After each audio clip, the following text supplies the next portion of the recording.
Welcome to social post. నేను Nihal. So ఇప్పుడు మనం సోషల్ మీడియాలో చూస్తున్న వీడియోస్ ద్వారా మనం మ్యూచువల్ ఫండ్స్లో ఇన్వెస్ట్ చేయొచ్చు అంటారా? ఏ ఫండ్ పడితే ఆ ఫండ్లో ఎవరైతే వాళ్ళు మనకు సజెషన్ ఇస్తారో అందులో మనం ఇన్వెస్ట్ చేయొచ్చా, చేయకూడదా?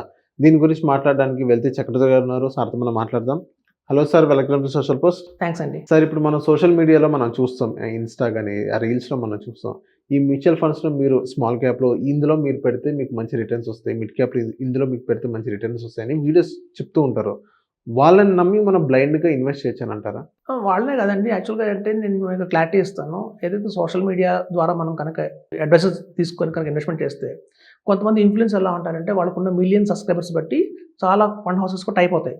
సార్ మీకు బిలియన్స్ ఆఫ్ సబ్స్క్రైబర్స్ ఉన్నారు, మీరేం చెప్తే అది వేదం, కాబట్టి మా ఫండ్ కొంచెం పుష్ చేయండి అని చెప్పి వాళ్ళకి బ్యాక్గ్రౌండ్లో కొంత అమౌంట్ ఇవ్వడం జరుగుతుంది. సో వాళ్ళు దాన్ని బాగా ప్రమోట్ చేస్తారు.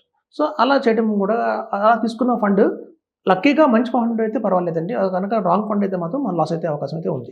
సో ఇప్పుడు ఏంటంటే అలాగే మీకు అడ్వైజర్స్ ఎవరైతే ఉంటారో సోషల్ మీడియాలో, ఇప్పుడు చూడండి బెస్ట్ ఎగ్జాంపుల్ చెప్తాను. ఇప్పుడు యూట్యూబ్ ఛానల్లో మనం ఒక మంచిది చెప్తున్నాం, ఒక ఇన్వెస్టర్స్కి ఉపయోగపడే ఇన్వెస్ట్మెంట్ ప్లానింగ్ కానివ్వండి, ఎలా చేసుకుంటే బాగుంటుంది అని చెప్తున్నాం. కానీ యూట్యూబ్లో ఇది ఒకటే ఉందా? కాదు. యూట్యూబ్లో చాలా నేరాలు ఘోరాలు కూడా యూట్యూబ్లోనే ఉన్నాయి. దాన్ని చూసే జనాలు కూడా చాలా ఎక్కువ మంది ఉన్నారు.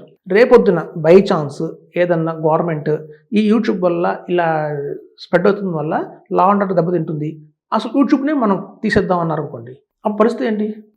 యూట్యూబ్లో ఎవరు రారు, అడ్వైజర్స్ రారు, వాళ్ళ మాట మీద మనం ఇన్వెస్ట్మెంట్ చేసేస్తాము. ఇప్పుడు తీయాలా, కంటిన్యూ చేయాలా? మనకు అభిమన్యుడు ఉంటాడు మహాభారతంలో, ఆయన పద్మవ్యూహంలో వెళ్ళటం వచ్చు కానీ రావటం నాకు తెలియదు. సో అట్లాగే వెళ్ళటం, ఇన్వెస్ట్ చేయడం వచ్చేస్తుంది. ఇప్పుడు చూడండి చాలా మంది అడ్వైజర్స్ కూడా ఏం చేస్తారంటే, మీరు 2026 వచ్చింది కాబట్టి మీరు ఈ స్టాక్ కొనండి, ఆ స్టాక్ కొనండి అని చెప్తారు, కొనమని చెప్తారు. రేపొద్దు అమ్మాల్సిన టైం వస్తుంది, అప్పుడు చెప్పరు. సో ఈవెన్ మనం మ్యూచువల్ ఫండ్స్లో కానివ్వండి, ఏదో అన్ని లాంగ్ టర్మ్ కాదు, ఎవరిని చర్నింగ్ చేసుకుంటేవే. సో కాబట్టి ఎప్పుడు కూడా బ్లైండ్గా చూసి ఇన్వెస్ట్ చేయకండి. నాకు బెస్ట్ ఎగ్జాంపుల్ చెప్తాను. రీసెంట్గా ఒక క్లయింట్ వచ్చాను దగ్గరికి. ఆయన ఏంటంటే ఎప్పుడో లాంగ్ బ్యాక్, నాది 3-4 months 6 months బ్యాక్ నా వీడియో చూసారు ఒకటి. పిఎంఎస్ చాలా బాగుంటుంది, పిఎంఎస్లో మంచి బ్రహ్మాండ రిటర్న్స్ వస్తాయి అని చెప్పి. సరే ఆయన ఏం చేశారంటే, ఆ ఇంటి పక్కన ఒక ఏఎంసీ ఉంది, డైరెక్ట్గా ఏఎంసీకి వెళ్ళిపోయారు. ఏఎంసీకి వెళ్ళిపోయి అక్కడ ఇన్వెస్ట్మెంట్ చేసేసారు. చేస్తే ఏమైంది, ఇవాళ 50 lakhs ఇవాళ 42 lakhs అయిపోయింది. అంటే 8 lakhs నష్టం వచ్చింది. ఆయన మీరు చెప్పారు కదండి పిఎంఎస్ బాగుంటుందని, నేను పెట్టాను అంటారు. పిఎంఎస్లో ఆల్రెడీ 400 వెరైటీస్ ఉన్నాయి, అన్ని పిఎంఎస్ కూడా బాగుండవు. అది వాళ్ళు డైరెక్ట్గా కంపెనీకి వెళ్ళినప్పుడు ఏం చేశారంటే వాళ్ళకి చెప్పలేదు దాని గురించి. వాళ్ళకి ఎంతసేపు ఏంటంటే ఒక ఇవాళ మనం క్లోజ్ అయిందా లేదా, ఇవాళ నా అకౌంట్లో ఒకటి క్లోజ్ అయిందా లేదా, నా శాలరీ వస్తుందా రాదా, అది చూసుకుంటారు తప్ప టార్గెట్, అది టార్గెట్ బేస్డ్ అంతే టార్గెట్. సో ఆయన చేసేస్తే ఆయన దగ్గర ఉన్న వాళ్ళు ఏంటంటే ఒక్కొక్క పిఎంఎస్ కంపెనీ దగ్గర 4-5 ఫండ్స్ ఉంటాయి.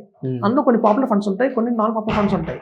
సో వాళ్ళ టార్గెట్ అంతా నాన్ పాపులర్ ఫండ్స్ని పుష్ చేయాలి మార్కెట్లోకి, అది వాళ్ళ టార్గెట్. అనవసరంగా పాపం ఆయన ఇచ్చేసారు. ఇచ్చేస్తే అది కూడా ఎస్టీపీ పెట్టారా, ఎస్టీపీ పెట్టాల, లంసం ఒకేసారి 50 lakhs వేసేసారు. వేసేయడం వల్ల ఏంటంటే ఇవాళ 8 lakhs లాస్ అయిపోయింది. సో ఇప్పుడు వచ్చి మన దగ్గరికి ఏమన్నా మార్చుకోవాలండి అంటే, నేను చెప్పాను కొన్ని సెషన్స్ ఇచ్చాను.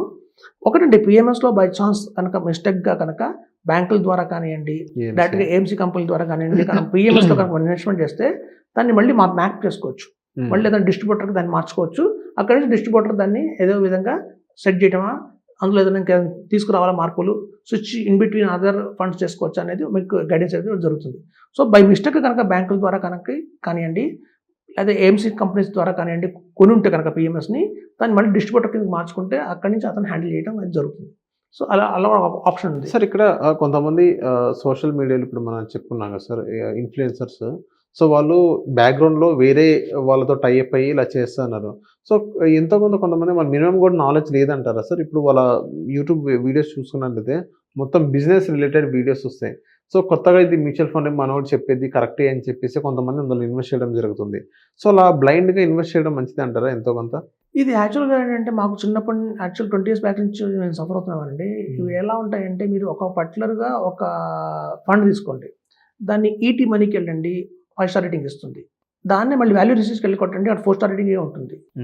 మనీ కంట్రోల్కి వెళ్తే 3.5 ర్యాంకింగ్ ఇస్తుంది. సో ఒకటే ఫండ్కి మీరు డిఫరెంట్ వెబ్సైట్స్ డిఫరెంట్ ర్యాంకింగ్ ఇస్తుంది. అవును. ఈవెన్ మన మూవీస్ కూడా చూడండి, మన మూవీస్ వచ్చింది అనుకోండి, 1, 2, 3 తెలుగు ఒకటి రేటింగ్ ఇస్తుంది, 3.25 ఉంటుంది. ఇంకో వాళ్ళు 2.575 ఇస్తారు. సంబంధం లేదు, ఎవరి వే ఆఫ్ అప్రోచ్ వేరుగా ఉంటుంది, థాట్ ప్రాసెస్ వేరుగా ఉంటుంది. ఎందుకు ఇచ్చామంటే వాళ్ళు నాకు చెప్తారు, నాకు ఒక మంచి ఫండ్ ఉంది, ఆ ఫండ్కి ఏమో 2 star రేటింగే ఉంది, 3 star రేటింగ్ ఉంది. మేము అడిగాము ఎందుకు అంటే, ఇంకో స్టార్ ఇవ్వచ్చు కదా ఎక్స్ట్రా అంటే, ఆ ఫండ్ 5 years దాటలేదు కాబట్టి నేను లేదన్నారు.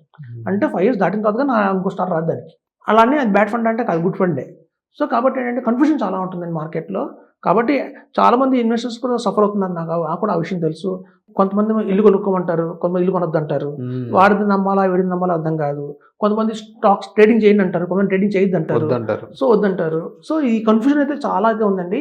మీరు కనుక ఒక పర్టిక్యులర్‌గా ఒక అడ్వైజర్‌ని పట్టుకొని అలా కనుక వాళ్ళదే వింటూ ఉంటేనే మీకు కరెక్ట్ గైడెన్స్ వస్తుంది తప్ప నలుగురిది వింటే మాత్రం పబ్లిక్ ఇష్యూ అవుతుందండి. ఇష్యూ అవుతుంది. ఇష్యూ అవుతుంది. సో ఇప్పుడు నార్మల్‌గా ఇప్పుడు మనం అడ్వైజర్స్ ద్వారానే మంచిదని అంటారు. ఏదైతే ఇన్‌ఫ్లుయెన్సర్స్ కానీ వీళ్ళదైతే కొంచెం ఇబ్బంది పడే డెఫిషియట్‌లో పడే అవకాశం ఉందంటారు. ఎప్పుడైనా సరే సార్ అది యూట్యూబ్ ద్వారా కాదు. మీకు పర్సనల్‌గా ఒక డాక్టర్‌ని నిలబెట్టుకుంటారు. మీకు ఏదన్నా హెల్త్ ఇష్యూ వస్తే మీకంటూ ఫ్యామిలీకి ఒక డాక్టర్ ఉంటారు. చిన్నప్పటి నుంచి డాక్టర్ దగ్గరికి వెళ్తున్నాము. ఆ డాక్టర్ దగ్గరికి వెళ్తాం. మన ఇంట్లో ఒక డాక్టర్ ఉన్నారనుకోండి. ఎప్పుడు అన్నీ కన్సల్ట్ చేస్తాం మనం. మన పేరెంట్స్‌ని కూడా ఆ డాక్టర్ దగ్గరికి తీసుకెళ్తాం. ఫ్యామిలీ డాక్టర్ అంటారు ఆయన్ని. మనకి యూట్యూబ్‌లో ఇన్ఫర్మేషన్ వస్తుంది. ఈ మెడిసిన్ ఇలా కోల్డ్ ఉంది. ఏం వేసుకోవాలి? సైనారిస్ట్ వేసుకోవాలా? సెట్రజిన్ వేసుకోవాలా? అని మనకు ఆప్షన్స్ వస్తాయి. కానీ అలా వచ్చాకని చెప్పి మనం వాటిని వేసుకోం. అవును. సో ఎప్పుడు కూడా ఒక ఫ్యామిలీ అడ్వకేట్, ఒక ఫ్యామిలీ మనకి పర్సనల్‌గా ఒక డాక్టర్, ఫ్యామిలీ టీచర్ అలా పెట్టుకుంటే గనక ఫ్యామిలీ ప్రీస్ట్ అలా కనుక ఒకళ్ళే ఉంటే అది చాలా బాగుంటుందండి. కాబట్టి మీరు కూడా మీ ఫ్యామిలీకి ఒక అడ్వైజర్‌ని పెట్టుకొని అతని ద్వారా ఇన్వెస్ట్‌మెంట్ చేసుకుంటే బయట 100 విని నాలెడ్జ్ తీసుకోండి. అది మీకు కరెక్టా కాదా అని మీ అడ్వైజర్ దగ్గర డిస్కస్ చేయండి. ఇలా అన్నారు అది కరెక్టా కాదా అని చెప్పి. అలా అంతే తప్ప అందరూ చెప్పారు కదా అని చెప్పి 4 మనం ఇంప్లిమెంట్ చేస్తే ఏది కాకుండా అవుతుంది. అవును. సో కాబట్టి మీకంటూ ఒక ఫ్యామిలీ అడ్వైజర్ అయితే కంపల్సరీగా ఉండాలి. సో ఒక ఫ్యామిలీ అడ్వైజర్‌ని పెట్టుకోండి. ఒక డాక్టర్ లాగా, ఒక అడ్వకేట్ లాగా. సో తద్వారా వాళ్ళకి చెప్పినట్టు మీరు వినండి. మీకు రిటర్న్స్ అయితే బాగా వస్తాయని చెప్తున్నాను. Okay. So thank you sir. మా సోషల్ వచ్చినందుకు. థాంక్స్ అండి.